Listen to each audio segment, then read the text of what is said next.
राधा सुनी। भाई कुछ न करो, शकुंतला और मूर्ति जैसे भजन गाती है ऐसे ही भजन गाओ, कल्याण हो जाएगा। सब दिल से गाती है,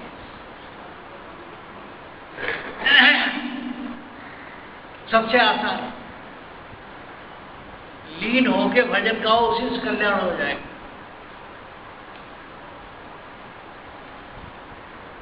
सोनीपत का सत्संग 26 अगस्त को था, है ना।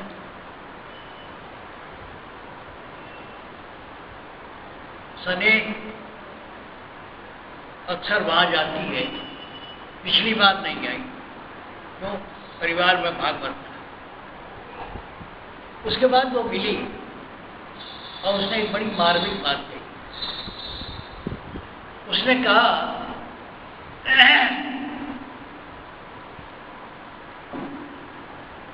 कहा कि भागवत हो रही थी, बड़ी भीड़ थी,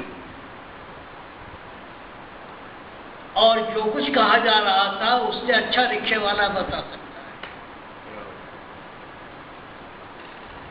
कहने का मतलब ये है कि भीड़ वहां अधिक होती है जहां कुछ नहीं।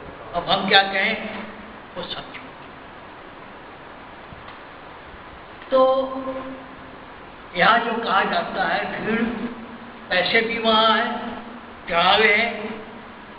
अभी मैं अंदर कह रहा था, भाई किफायत करो, फजूल खर्ची बंद करो। क्यों? यहां तो खर्चा चलाने की भी चिंता होती है, और जहां कुछ नहीं है, कोई सार बात नहीं है, वहां चढ़ावा भी है, भीड़ भी है। खैर, कबीर साहब ने ठीक ही कहा, फूटी आंख विवेक की, लखे न संत सब, जाके संग नस्बी सहता का नाम मत। बात नंबर 1। बात नंबर 2 ये है कि शास्त्र हैं। मैंने भी बहुत सारे शास्त्र पढ़े। जो मुख्य बातें आपसे कहना चाहता हूं, उन्हें नोट कर। बहुत से शास्त्र हैं, हमने भी बहुत से पढ़े, सारे पुराण पढ़ गया, सारे उपनिषद पढ़ गया, और जो शास्त्र थे पढ़ गए। ऐसा लपेट के बातें करते हैं, सीधी सादी बात करते ही नहीं। शास्त्र पढ़ के एक साधारण आदमी भटक सकता है, उसकी समझ में नहीं आएगा। कई पन्ना पढ़ो तो एक जरा सी दिल बराबर कोई बात समझ में आएगी। हम लोगों को आभारी होना चाहिए अपने गुरुओं का, उन्होंने साफ साफ सीधी सच्ची बात कही। बात नंबर 2,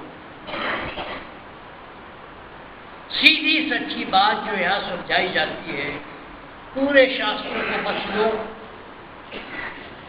वो बात नहीं निकल पाती, या साधारण आदमी नहीं समझ पाता जो यहाँ सीधी सादी बातें की जाती है बगैर लाओ लपेट के। शास्त्रों को देखो, शब्दों की व्याख्या, और ये व्याख्या में हम क्या करें, एक जरा सी तिल बराबर बात करने के लिए पूरा ग्रंथ लिखे हो, मामूली मुसीब भटक जाता है। दूसरी बात तो ये कह रहा था कि गुरुओं की बड़ी कृपा है कि उन्होंने सीधी सादी प्रैक्टिकल बात की। अब तीसरी बात देखो, कर्म है, कर्म भोग है, कर्म है। हम जो है किताबों की बात कम करते हैं। एक मालिक का जो इंतजाम है बराबर है, सबके लिए एक सा है। बाइबल में भी कहा गया है कि मालिक अपनी धूप अच्छे बुरे सबको तो बराबर देता है। धूप ये नहीं सोचता है कि अच्छा आदमी है इसको धूप दो, ये बुरा आदमी, इसको मत दो। कोई पक्षपात नहीं, सबको, सबके लिए धूप है, सबके लिए बारिश है, सबके लिए हवा है। तो मालिक का इंतजाम सबको लिए बराबर है। प्राकृतिक चीजें जो है सब बराबर है। फिर भेद क्यों है? एक बच्चा पैदा हुआ, उसने कोई कर्म नहीं किया, वो रोगी पैदा हुआ, उसके हाथ पैर टेढ़े हैं, बीमार रहता है। एक बच्चा पैदा हुआ, पैदा होते ही राजा बन गया। तो बात क्या है? कोई आदमी अमीर पैदा होता है, कोई गरीब पैदा होता है, कोई कुरूप पैदा हो रहा है, कोई सुंदर पैदा हो रहा है। कारण क्या है? इसका जवाब क्या है? ये जो समाज में ऊपर नीचे अच्छा बुरा दिखाई पड़ता है, कोई अंगविहीन है, कोई काना है, कोई लंगड़ा है, कोई लूला है, जिसने कोई गलती नहीं की, जो बच्चा है अभी धरती पर पैदा हुआ, उसमें भी दिखाई पड़ते हैं। ये सब कर्म है, ये कर्म है। इसका कोई और जवाब नहीं दुनिया के पास है। दुनिया के सारे धर्मों में कोई इसका जवाब नहीं है। केवल हिंदुस्तान के धर्म में ही कर्म की थियरी है। कर्म की थियरी यही है। कर्म 3 तरह के होते हैं। एक कर्म वो है जो संचित है, पिछले जन्मों का है, उसे भोगना पड़ता है। एक कर्म वो है जो पहले हम कर चुके हैं, संचित है, इकट्ठा है, उसको संचित कर्म कहते हैं। इसीलिए लंगड़े लूले गरीब अमीर पैदा होते हैं। एक कर्म वो है जो हम कर रहे हैं। आज हम फसल बो रहे हैं, 3 महीने बाद उसे काटेंगे, या आज का कर्म है। फिर तो इस तरह से हम आपको ये बात क्यों कह रहे हैं? क्योंकि बगैर कर्म की फिलॉसफी के ये जो विडंबनाएं हैं, जो समाज में ऊंच नीच अच्छा बुरा है, कोई आदमी कुछ नहीं करता, फिर भी बहुत बड़ी ओहदे पे है। कुछ आदमी मेहनत करके थक जाता है, बेचारे को पेट भर रोटी नहीं मिलती। कर्म क्या है? कर्म है। ये क्यों कह रहा हूं? इसलिए कि अच्छा बुरा जो है, जो अच्छा है उसको तो लोग खुशी खुशी झेल ले जाते हैं। मीठा मीठा गप, कड़वा कड़वा थू। तो मैं इसलिए कह रहा हूं कि जो आपके मन के खिलाफ होता है वो आपका कर्म है, उसे शांति से झेल लो, कोई और चारा नहीं। क्यों कह रहा हूं कि तुम्हारे ऊपर जो मुसीबतें पड़ती हैं, जो तकलीफें आती हैं, वो पिछले जन्मों का है, जिसे कर्म भोग कहते हैं। उसे झेल लो, शांत होकर झेलो, रोने चिल्लाने की जरूरत नहीं। और दूसरा क्यों कह रहा हूं? क्योंकि अब जो मौका मिला है, जब से जागे हो तब से कम जानबूझ के गलत काम मत करो। 2 कारण है कि जो कुछ भी अटपटा है आपके जीवन में, उसे बगैर चीखे चिल्लाए शांति से झेल लो, कर्म हो गए। और जानबूझ के जो बात आप अपने नजर में समझते हो कि गलत है, भोगना पड़ेगा, भुगतना पड़ेगा, कोई बच नहीं सकता। हम भी भुगतना है। एक मामूली सी मिसाल दूं, अपने बारे में नहीं कहते। 1998 में नौकरी छोड़ी, जाके अपने पैतृक स्थान पर घर बनाया। सबसे छोटा बच्चा जो था, उसकी 10 फरवरी को शादी हुई और 4 अप्रैल को मैं यहाँ से चला गया 99। अपनी जिम्मेदारी छोड़ के गया था, फिर घसीट के लाया गया और 12 बरस से झेल रहा हूं, 12 बरस से झेल रहा हूं, क्योंकि जिम्मेदारी छोड़ के भाग गया। इसलिए भुगतना पड़ता है, भोगना पड़ता है। ये जो घुटना, ये जो और सब बीमारियां हैं, वो इसीलिए है कि पिछले कर्म है, भोग रहे हैं। देह धरे का दंड है, सबका ऊपर होए, ज्ञानी भुगता है ज्ञान से, अज्ञानी क्यों हो। इसलिए तुम चीखो चिल्लाओ नहीं, इसे बर्दाश्त करो, तुम्हारा अपना किया कराया है। अभी अग्रवाल साहब बता रहे थे कि भीष्म पितामह को तीर की शैया पर क्यों लेटना पड़ा। तो जो तुम्हारे पिछले कर्म है, इसे शांति से, संयम से, जो बेहतर से बेहतर उपाय हो सकता है करके झेलो। और अगर भविष्य सुधारना चाहते हो तो जानबूझ के कोई गलती न करो।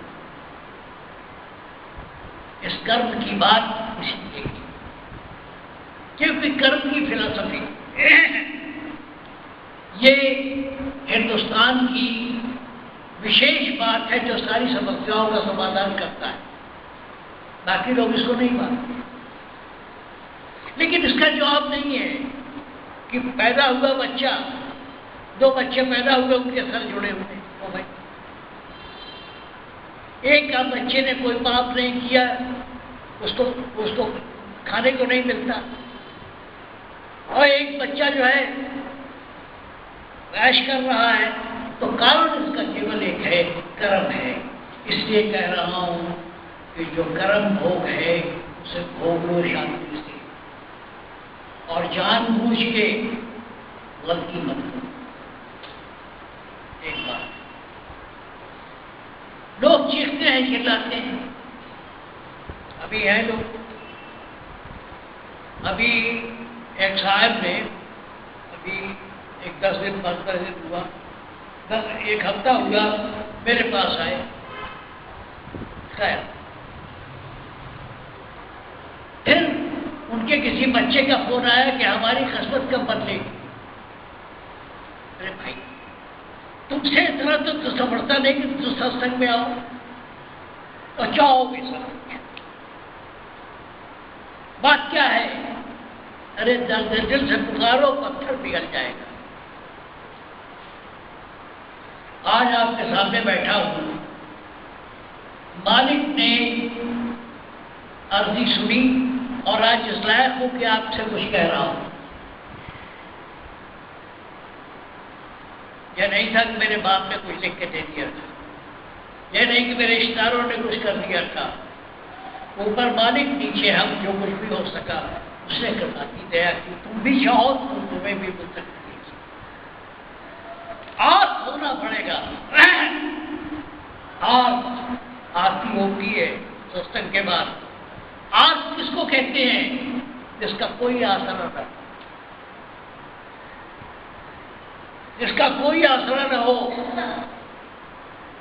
कुतुब मीनार की तीसरी चौथी मंजिल से कोई किसी को धक्का दे दे, जो हालत होती है कि न जमीन का सहारा है, न आसमान का सहारा, न आगे दाएं बाएं कोई सहारा नहीं है। और वो आदमी जो चीखता चिल्लाता है उसको आग मिलती है कि भगवान तेरे अलावा कुछ नहीं है, कोई नहीं है। तो वो दया करता है, तो वो दया करता है। तुम अपने दिल से पूछो किस तरह आर्थ हो करके कि भी भगवान को पुकारा है। तुम्हारी जो कठिनाइयां हैं उसके लिए अपने इष्ट के सामने दिल से पुकारो, पत्थर पिघल जाए। वो तासीर पैदा नहीं करते अपने में, गुरुओं के आगे, संतों के आगे, ज्योतिषियों के आगे घूम रहे हैं। अरे करना तो तुम्हें है। परम दयाल जी ने मानवता मंदिर में लिख के रखा है कि कोई संत, कोई महात्मा तुम्हारा कुछ नहीं कर सकता। तुम्हारा ख्याल बदल सकता है, तुम्हें रास्ता बता सकता है, करना तुम्हें खुद है। क्या है? टेलीविजन पर अरबों रुपए का धंधा हो रहा है। एक तो दुनिया में सही भ्रम है और नए भ्रम पैदा कर रहे हैं। लक्ष्मी यंत्र खरीदो, फला यंत्र खरीदो। अरे भाई, तुम्हें अगर लक्ष्मी यंत्र मिल गई है तो तुम टेलीविजन में घूम के सो रहे हो, घर बैठो आराम करो, मजे मारो। रोज सुबह आपके भाग्य बता रहे हैं, सितारे बता रहे हैं, उपाय बता रहे हैं, कछुआ रखो, ये रखो, वो रखो। दुनिया का जनता में भ्रम पैदा कर रहे हैं, धंधा पैदा कर रखा है।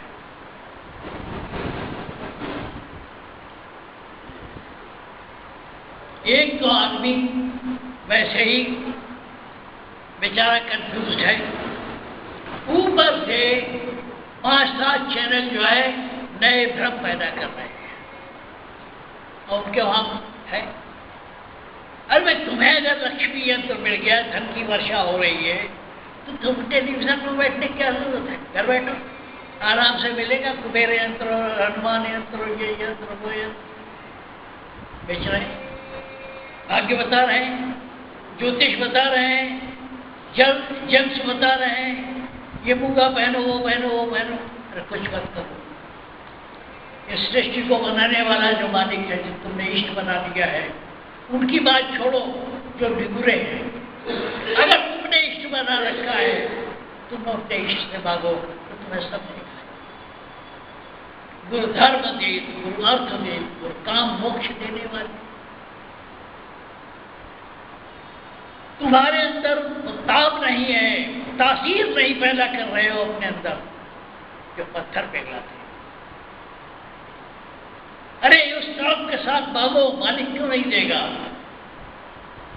बाइबल में कहा गया है, knock it shall be opened, खटखटाओ दरवाजा खोला जाएगा, seek and you shall find, खोजो तुम्हें मिलेगा। कहने का मतलब यह है कि मांगने वाला चाहिए। मानव दयाल जी महाराज कहा करते थे कि फैज का दर है खुला, बंद नहीं है, ये शर्त है, कोई मांगने से आएगा, कोई मांगने वाला चाहिए। तुम्हें मांगने का तरीका नहीं मिला, इसलिए तुम परेशान हो, इसलिए तुम्हारी इच्छा पूरी नहीं होती। तुम्हारी इच्छाएं क्यों नहीं पूरी होती? इसलिए कि तुम दर्द दिल से मांगते नहीं उससे। जो अच्छा बुरा है वो संतों के आशीर्वाद से नहीं, तुमने अगर इष्ट बना रखा है, गुरु बना रखा है, उससे मांगो, तुम्हें सब कुछ मिलेगा। उसके पास क्या कमी है? उसके पास क्या कमी है? लेकिन एक बात है, सिर्फ आशीर्वाद से काम नहीं चलता, तुम्हें अपनी मेहनत करनी होगी।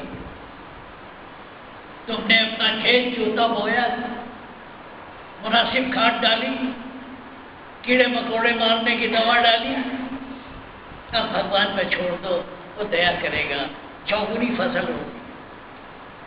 लेकिन तुम खेत बो नहीं, देख रेख करो नहीं, अपनी ड्यूटी करो नहीं, और सिर्फ खेत के किनारे बैठ के मालिक मालिक करते रहो।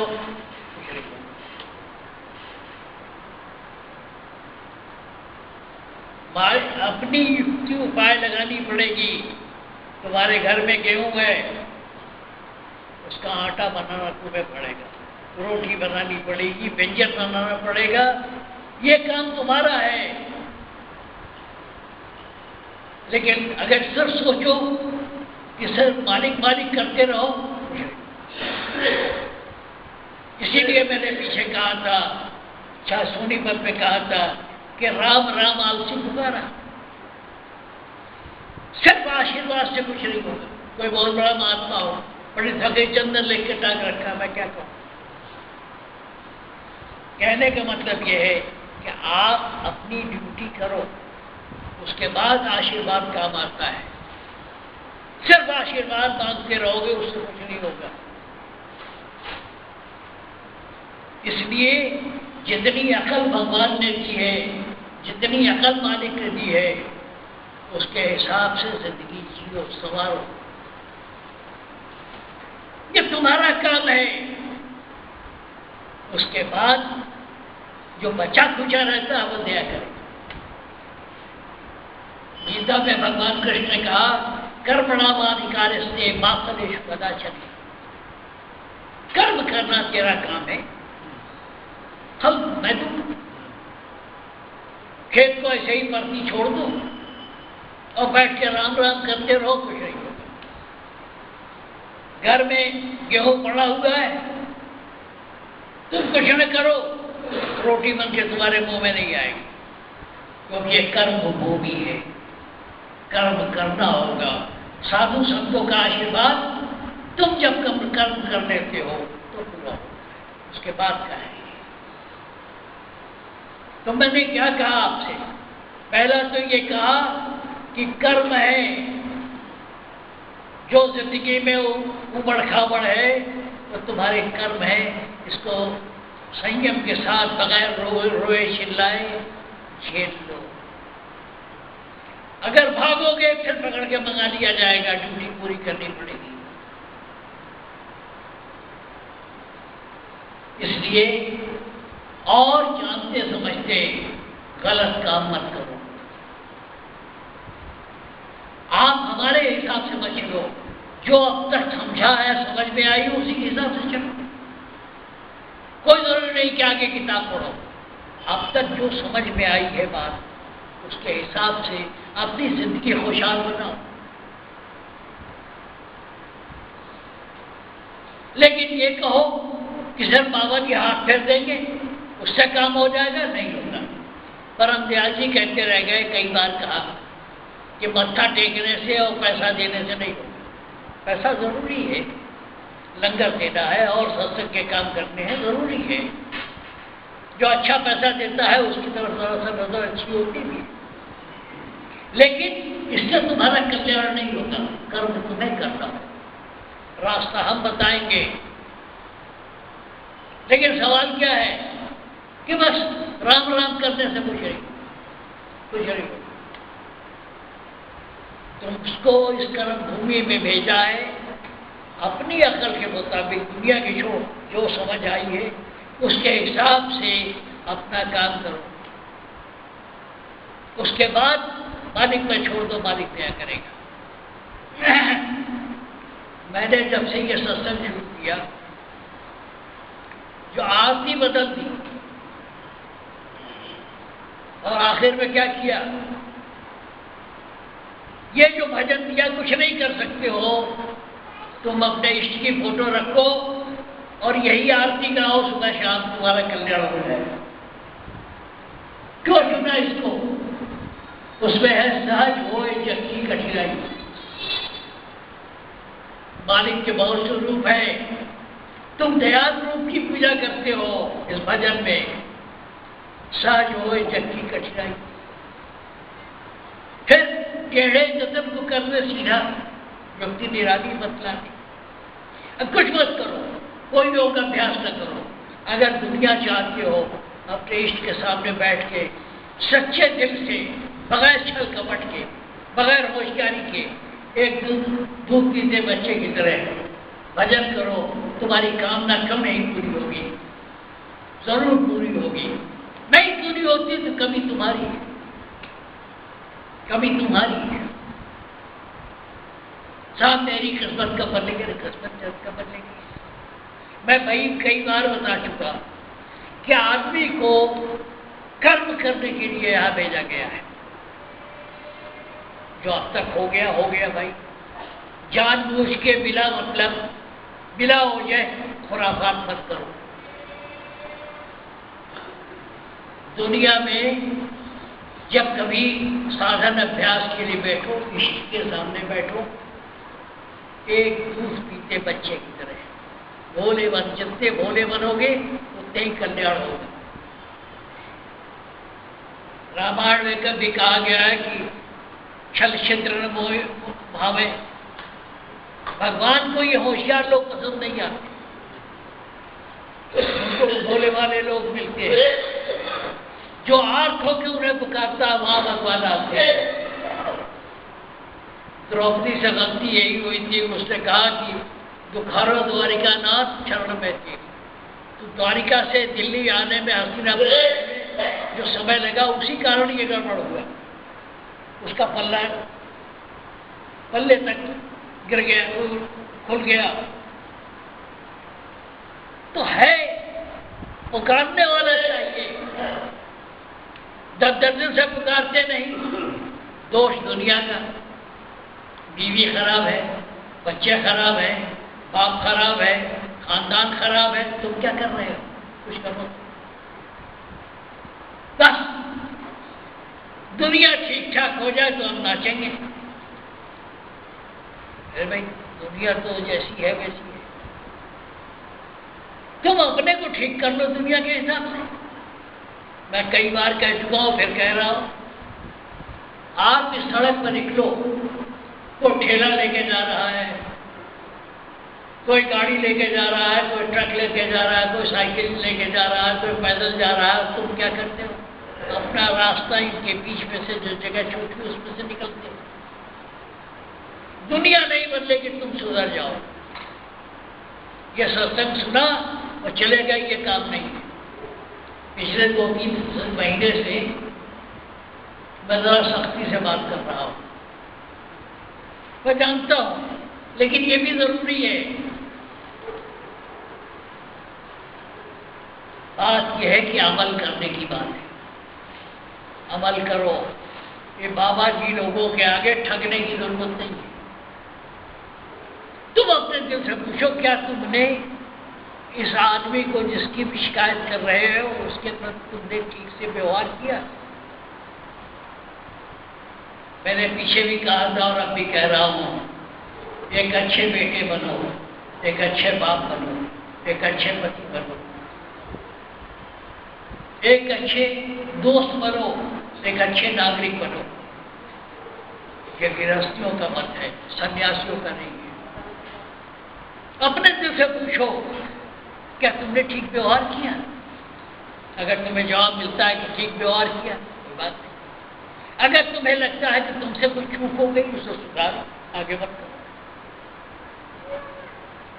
दुनिया खराब है साहब, दुनिया खराब है तो जीना पड़ेगा।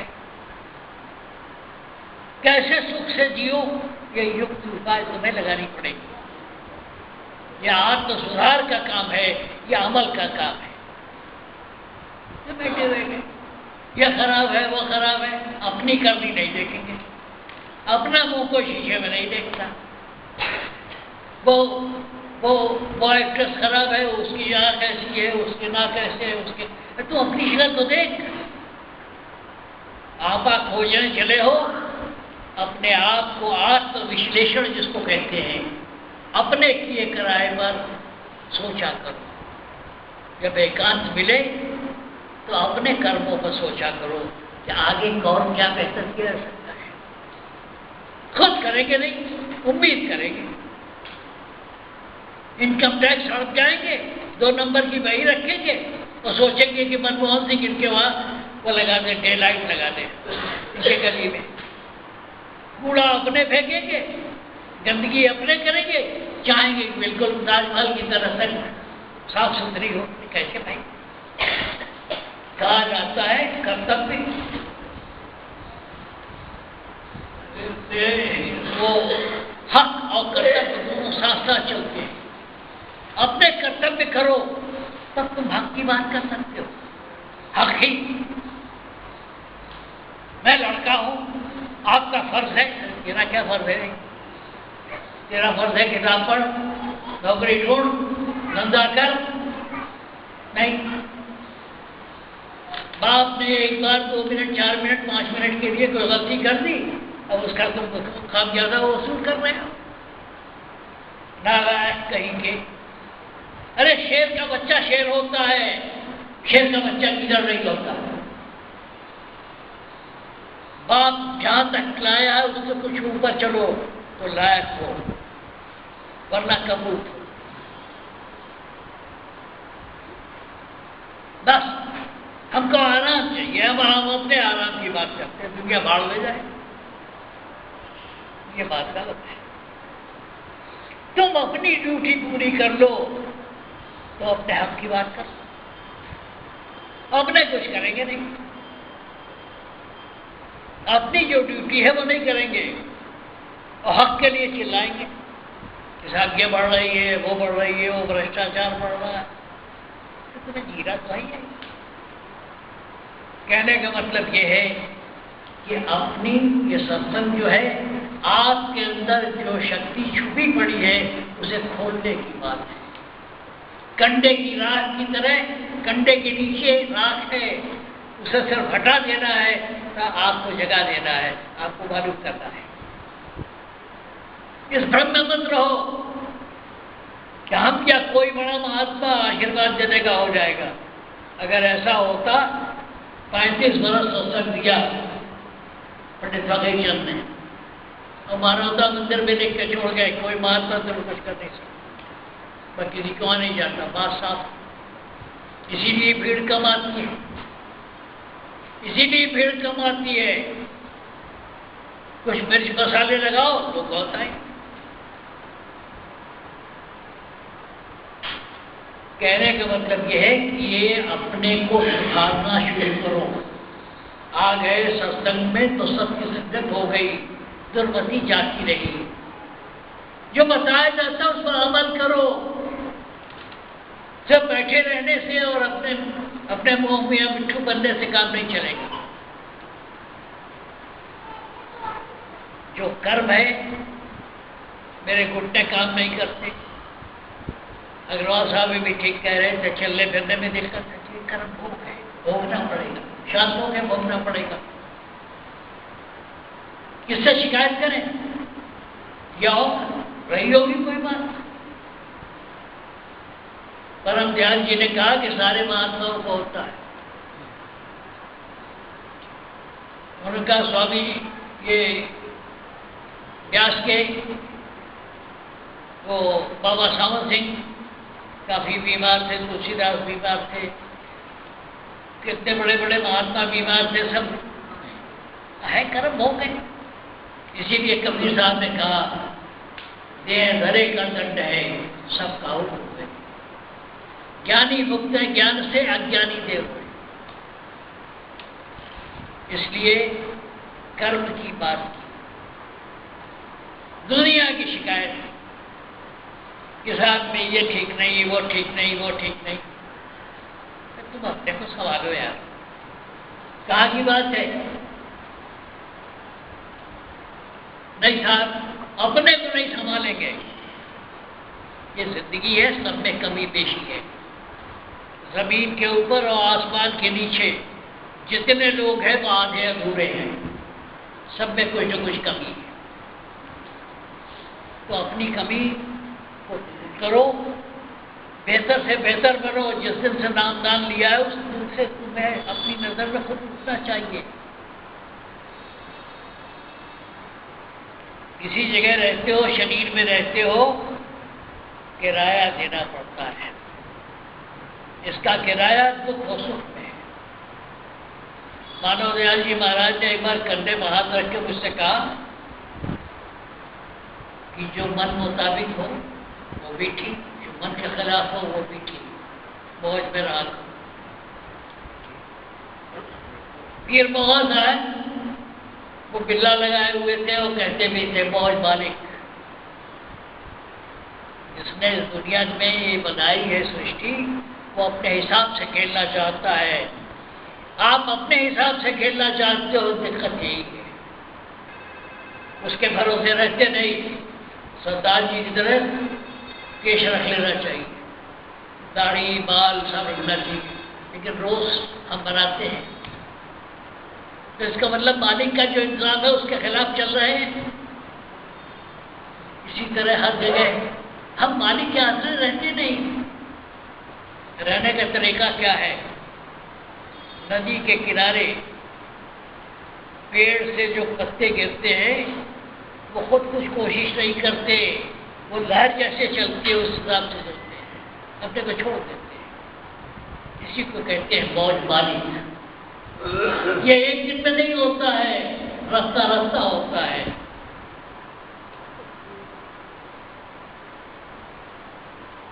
वो है ना कि जैसे बूंद बूंद पड़ के तालाब भरता है, वैसे ही एक एक बूंद आते रहते हैं।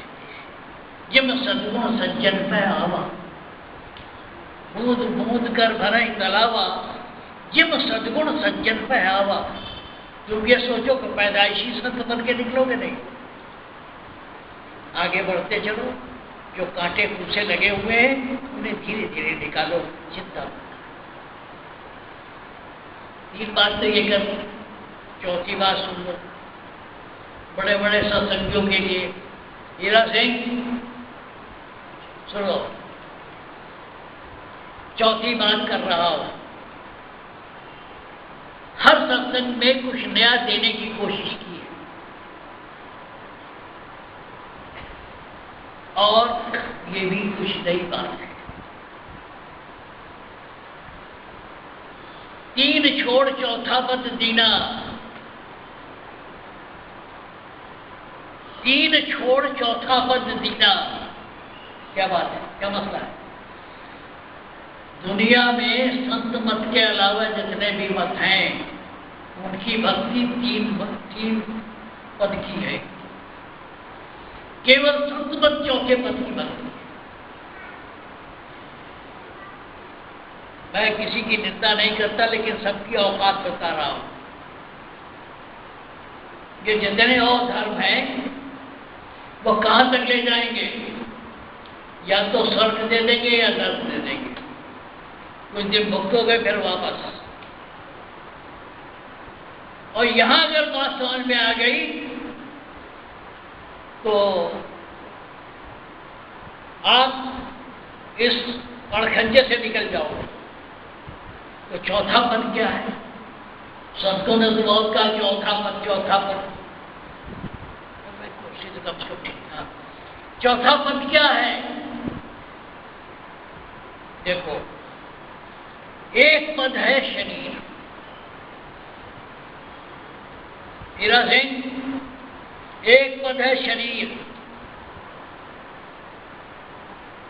दूसरा पद क्या है? मन है। तीसरा पद क्या है? आत्मा। साबित कैसे होती है?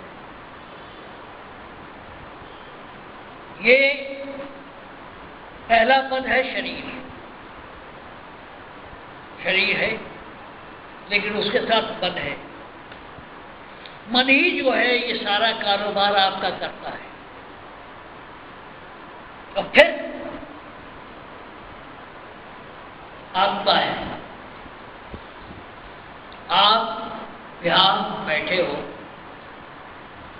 आपकी जो 10 इंद्रियां हैं वो खेल कर रही हैं। कुछ खा रहे हो, कुछ पी रहे हो, कुछ सुन रहे हो, कुछ ये कर रहे हो। 10 इंद्रियां काम कर रही हैं। घर जाओगे, ये इंद्रियां धीरे धीरे सो जाएंगी। जो चीज इंद्रियों पर बैठी हुई थी वो उठ के मन में आ गई, और मन जो है इसमें से 2-4 चीजें लेके सपने बनते हैं। कभी यहाँ ले जा रहा है, कभी वहां ले जा रहा है, कभी वहां ले जा रहा है। तो वो चीज इंद्रियों से उठ के मन में आ गई, मन सपने दिखा रहा है। और मन भी खेलते खेलते थक जाता है, वो चीज उठ के आत्मा में आ गई। जब मन भी सो गया, जब कुछ दिखाई नहीं पड़ रहा, कुछ अनुभव नहीं हो रहा है, वो स्थिति आत्मा की है। तो ये 3 चीजें तो शरीर में है। ये 3 चीजें शरीर में हैं। जागृत, स्वप्न, सुषुप्ति। शरीर, मन, आत्मा, ये तो हर आदमी के पास है। तब चौथी बात क्या हो? एक आदमी अच्छा खासा है, उसकी तबीयत बिगड़ी, उसको लोगों ने एक किराए लेटा दिया, मालूम हो तो मर गया। तो मरा क्या? शरीर तो यही रह गया, उसमें से कुछ निकल गया, निकल गया कुछ। इसका मतलब कि 3 चीजों के अलावा चौथी चीज भी है। 3 तो ही रह गए, उसमें से कुछ निकल गया। जो निकल गया वही चौथा पद है। दूसरे ढंग से समझो, एक बच्चा पेट में है, 7 महीने तक तो कोई हलचल नहीं, 7वां महीना जब लगा तो उसके अंदर कुछ हरकत पैदा हो गई। इसका मतलब शरीर के अंदर कोई अलग सी चीज आई जिसने चैतन्यता पैदा की, तो उसकी बात करो। कोई चीज आसमान से टपकी शरीर में, एक बूंद टपका जिसने आपको चैतन्य बना दिया, वो जब ध्यान उस पर आता है तो ये चौथा पद है, 3 छोड़ चौथा पद तीना निकालिए। उसके पास शरीर भी है, मन भी है, आत्मा भी है, बैठ गया, कोई चीज उस दुख से निकल गई। या कभी कभी मरे हुए बच्चे पैदा होते हैं, क्यों? उनके अंदर प्राण नहीं पड़ा। कोई शरीर के बाहर, ये जो 3 पद है वो तो शरीर के अंदर है, इसके ऊपर जो चीज है वो चौथा पद है। शरीर से उठी ऊपर अधर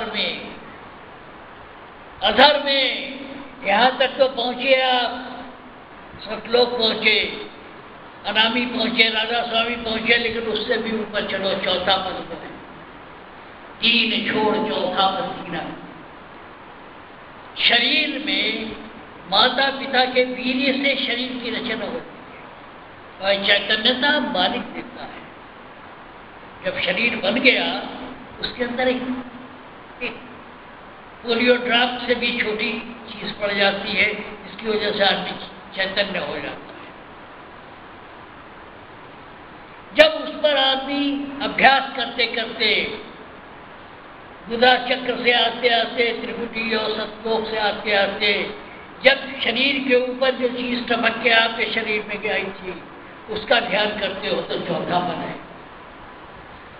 3 छोड़ चौथा पद तीना। जो अभ्यासी है, यहाँ तक अगर है या यहाँ तक है तो अभ्यास अधूरा है। आपका स्थान क्या है?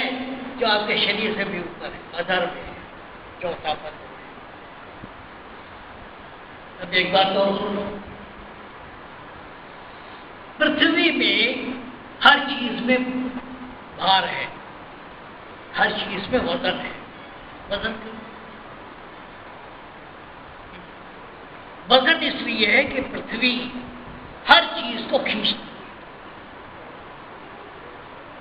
जो लोग चांद पर चले गए हैं, उनके साथ सबसे बड़ी समस्या यह है कि वो तैरते रहते हैं। वो चाहे तो अपना पैर टिका नहीं सकते, क्योंकि वहाँ आकर्षण शक्ति नहीं है, गुरुत्वाकर्षण शक्ति नहीं है। तो पृथ्वी हर चीज को, जितनी चीजें हैं, उसको अपनी तरफ खींचती है। आप पत्थर फेंको, बहुत दूर जाएगा, फिर लौट के आ जाएगा। तो पृथ्वी हर चीज को खींच रही है,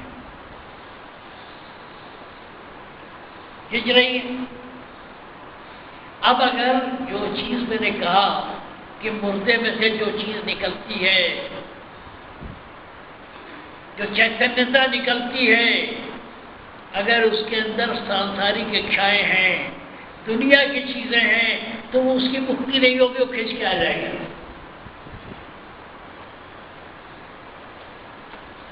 मतलब की बात कही कि अगर मरते हुए आदमी के अंदर सांसारिक इच्छाएं उसके आत्मा के चारों तरफ हैं, तो क्या होगा? मकान, घर, बीवी, बच्चे, उसकी मुक्ति कैसे होगी?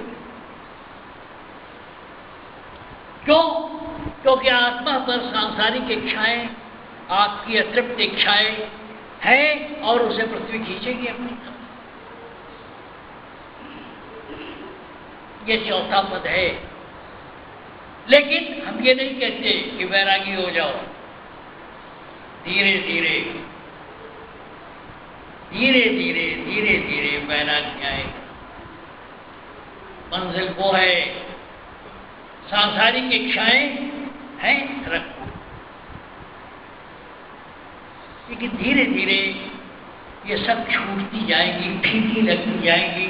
अगर सही रास्ते पर, गुरु के बताए हुए रास्ते पर चलोगे। इसको कहते हैं उपराग। बच्चे हैं, टॉफी बड़ी अच्छी लगती है, लेकिन अब टॉफी खाने से आपका मन भर गया। जब मन भर जाए इसको कहते हैं उपराम। पंडितों ने बड़े बड़े संस्कृत के टर्म रखे हैं, मैं तुम्हें साधारण आदमी की ज़बान में बता रहा हूँ। उपराम क्या है? जब तबीयत भर जाए, जब तबीयत न करे, आप खाना खा चुके हो, आपके सामने कोई अच्छी से अच्छी चीज़ है, नहीं भाई अब नहीं चाहिए, अब नहीं चाहिए। अगर कोई आदमी गुरु के बताए हुए रास्ते पर चल रहा है, अपनी तरफ से कोशिश कर रहा है, तो एक वक्त ऐसा आएगा कि जब मैं तुम्हें उपराम हो जाएगा। इसी को वैरागी कहते हैं। ये चीजें हैं, आप उन्हें इस्तेमाल भी कर सकते हो, लेकिन अब तबीयत नहीं है, फीका लगता है। ऐसा नहीं है कि फीका लगने का मतलब ये नहीं कि जैसे रहे उदास, वो बात नहीं है, कुछ है लेकिन अपेक्षा नहीं। जब तक कोई चीज, जब तक कोई बाधा रहती है, आदमी को इच्छा होती है कि नहीं इसको हम पाले, देख लें, सीख लें। जैसे मैंने आपसे पहले भी कहा कि काली कनोटी काली, अगर गांव में नई औरत आई है तो उसको देखने के लिए पूरा गांव आ जाता है। क्योंकि अगर कोई चीज छुपा के रखी जाए तो उसके अंदर जिज्ञासा होती है कि है क्या, है क्या। लेकिन जब महीने भर बाद वो खेत खलियान जाने लगी तो उसके देखने का वो आकर्षण खत्म हो जाता है। इसी को कहते हैं उपराम। है दुनिया में है, लेकिन अब फीका लगता है। बच्चों की तरह वो दौड़ के नहीं जाते, स्थिरता आ जाती है। तो चौथा पद क्या है? आप अभ्यास कर लो, लेकिन मंजिल इसके और ऊपर है। जो चीज आपके अंदर जिसने चैतन्यता जागृत की, उस पर जब तुम्हारा ध्यान टिकने लगेगा तो चौथा पद। और वो चौथा पद कब मिलेगा? जब संसारिक इच्छाएं नहीं रहेंगी या कम से कम रहेंगी। शरीर में हो तो भूख तो लगेगी, प्यास भी लगेगी, अच्छी चीजें अच्छी लगेंगी, लेकिन ये आदर्श है, ये मुकाम है, ये बता रहा हूं, अपना फर्ज है। मेरा क्या, लटका पड़ा हूं, शरीर काम नहीं करता, क्योंकि हौसला बुलंद है। शरीर काम नहीं करता, न जाने कब तक मालिक रखे सिवा, लेकिन हौसला बुलंद है, कोई चिंता नहीं। इसको कहते हैं जीवन मुक्ति अवस्था। मैंने कई बार कहा, अगर अपने हाथ में छोड़ दिया जाए तो सुखी। ये कैसे कृपा हुई? बड़ा अभ्यास नहीं किया। हाँ, निष्ठा जरूर गुरुपति, मालिक का आसरा किया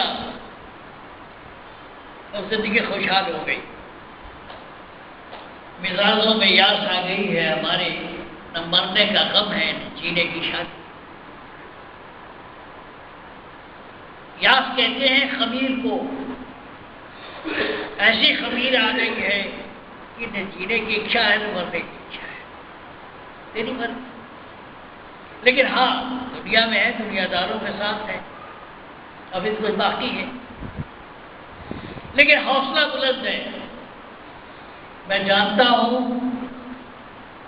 कि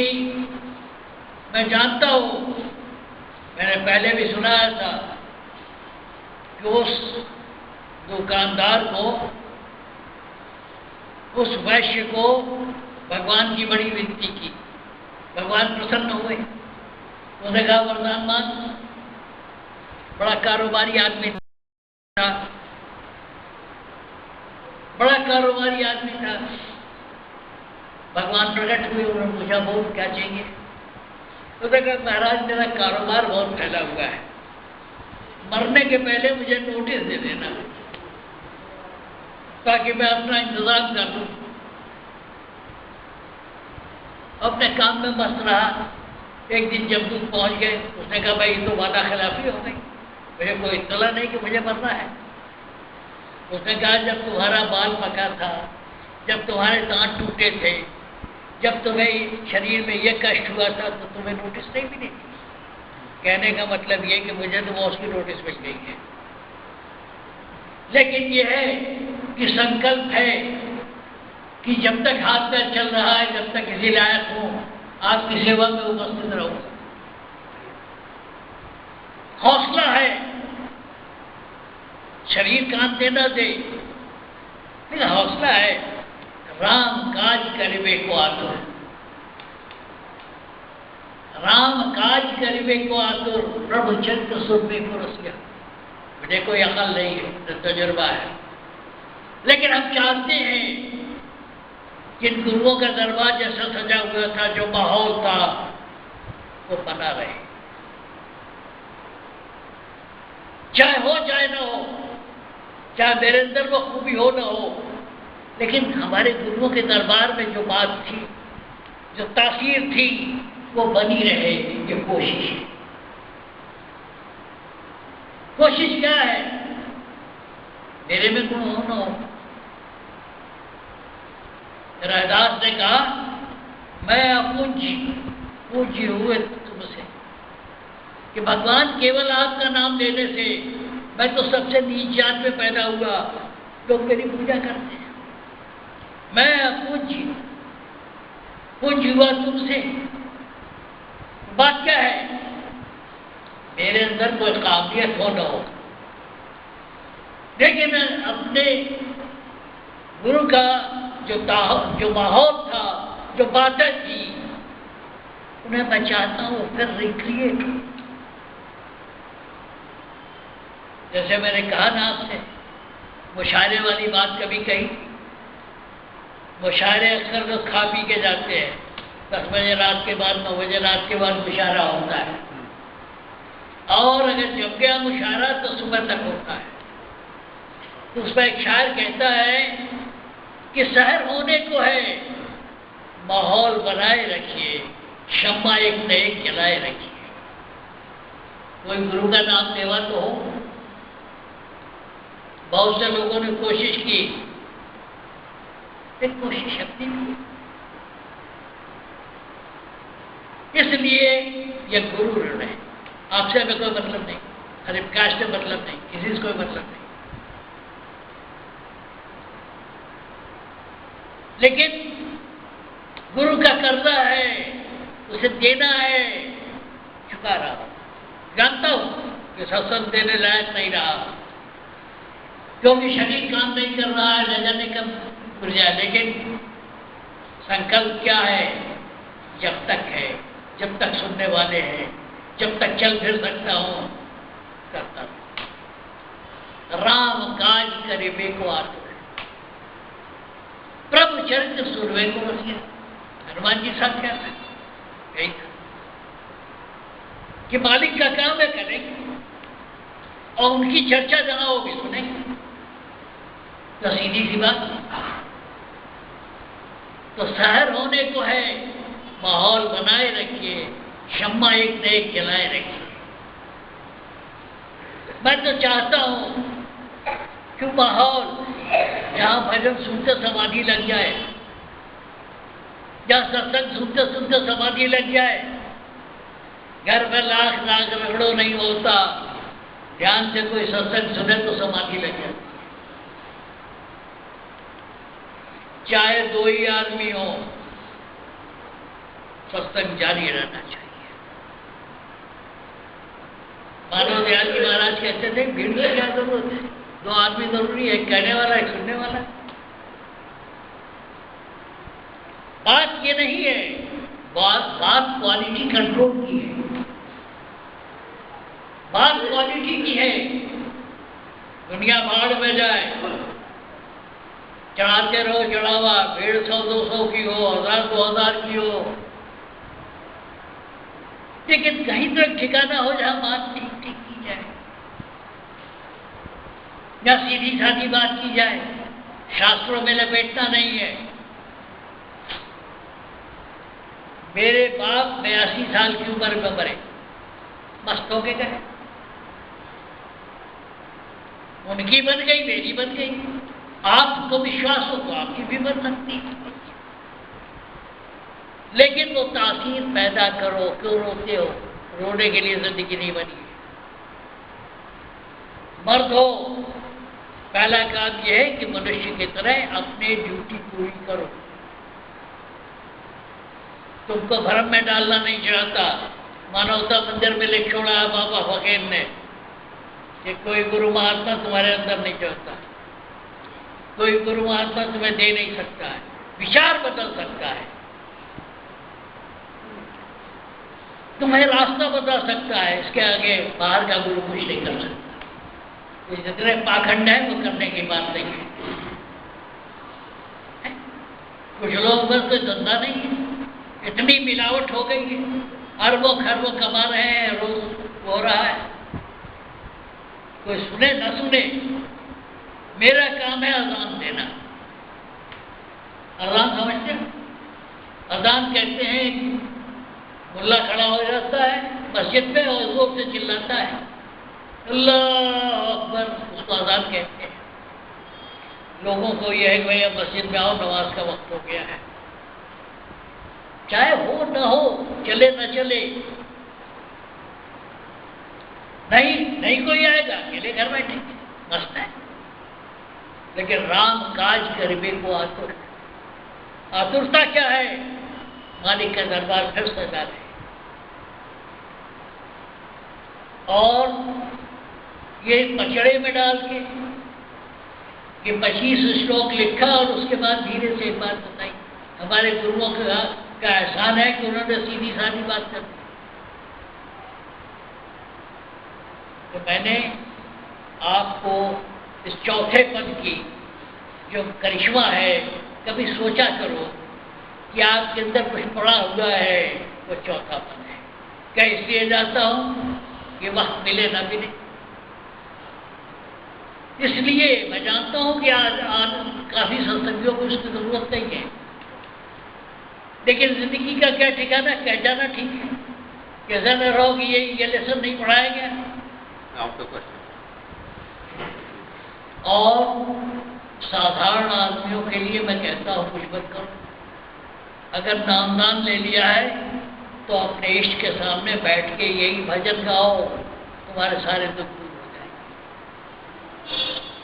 राधा सुनो।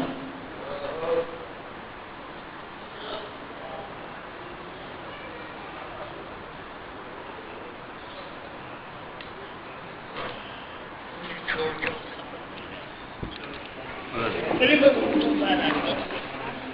10 चीज तो आप छोड़ी जा रहे हैं।